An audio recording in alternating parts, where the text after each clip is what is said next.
एक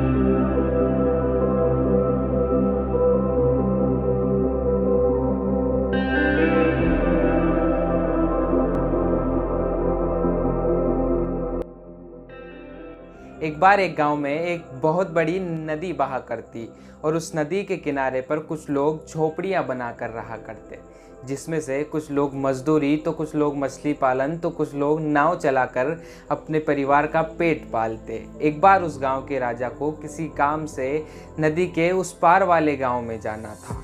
तो राजा और राजा के सेनापति ने ये निश्चय किया कि नदी के इस पार वाले गांव में हम नदी वाले रास्ते से ही जाएंगे। तो राजा और उनका सेनापति जब नदी के किनारे पहुंचता है तो वो देखते हैं कि वहां पर कुछ नाव वाले हैं जो लोगों को इस गांव से दूसरे गांव में ले जाने के लिए मदद करते हैं। तो राजा ने वहां पर किसी एक नाव वाले से कहा कि क्या तुम मुझे उस पार छोड़ सकते हो। तो उस नाव चलाने वाले ने बहुत ही दुखी मन से ये कहा कि राजा जी, मैं आपकी बात कैसे टाल सकता हूँ, मैं आपको जरूर उस पार छोड़ दूंगा। क्योंकि वो नाव वाला इसलिए दुखी था कि ये तो राजा जी हैं और ये मेरी मेहनत का दाम, मेरी मेहनत का फल मुझे नहीं देंगे।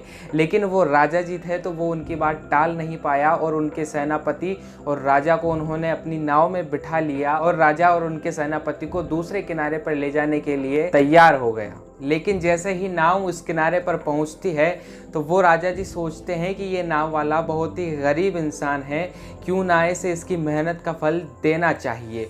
और वो राजा जी उनके पास जो हीरे जवाहरात थे, जो मोहरें उन्होंने पहन रखी थी, वो सारी उतार कर उस नाव वाले को उसका दाम चुकाकर उसे भेंट कर देते हैं कि ये तुम्हारी मेहनत का फल है, ये मैं तुम्हें अपनी तरफ से देता हूँ। इस बात से वो नाव वाला बहुत ज़्यादा खुश होता है कि वाह, मैं तो सोच रहा था कि राजा जी मुझे मेरी मेहनत का दाम नहीं देंगे, लेकिन इन्होंने तो मेरी मेहनत से बहुत ज़्यादा दिया है। इसी दौरान वो राजा जी कहते हैं उस नाम वाले से कि ये जो मेरा सेनापति है ये अभी मुझे वापस छोड़कर इसी गांव में वापस आ रहा है, तो तुम यहीं किनारे पर इंतज़ार करना। जैसे ही ये वापस आते हैं तुम दोनों यहाँ से फिर अपने गाँव की तरफ लौट जाना। वो नाव वाला बिल्कुल ऐसा ही करता है, वो उस सेनापति का इंतज़ार करता है।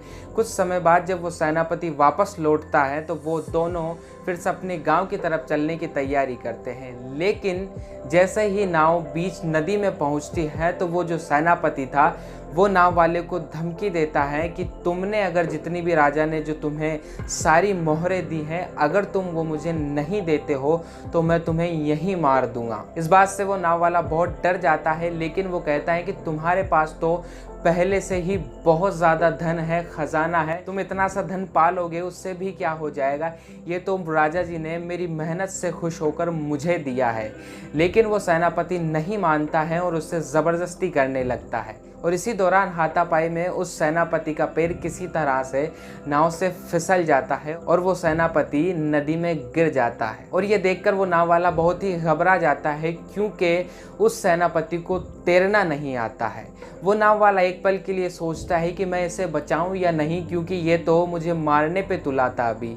लेकिन वो नाव वाला सोचता है कि ये इसकी प्रवृत्ति है, मेरी प्रवृत्ति लोगों को बचाना है, तो मैं इसे बचा लेता हूँ। और वो नाव वाला फौरन नदी में कूदता है और उस सेनापति को बाहर निकाल लेता है और नाव किनारे पर लगाता है। और धीरे धीरे ये बात राजा जी को पता चल जाती है कि मेरे सेनापति ने इस नाव वाले के साथ ऐसा किया है। और इस सारी घटना को समझने के लिए राजा जी उस नाव वाले को और उस सेनापति को आमने सामने पेश करते हैं कि सारी घटना मुझे बताई जाए।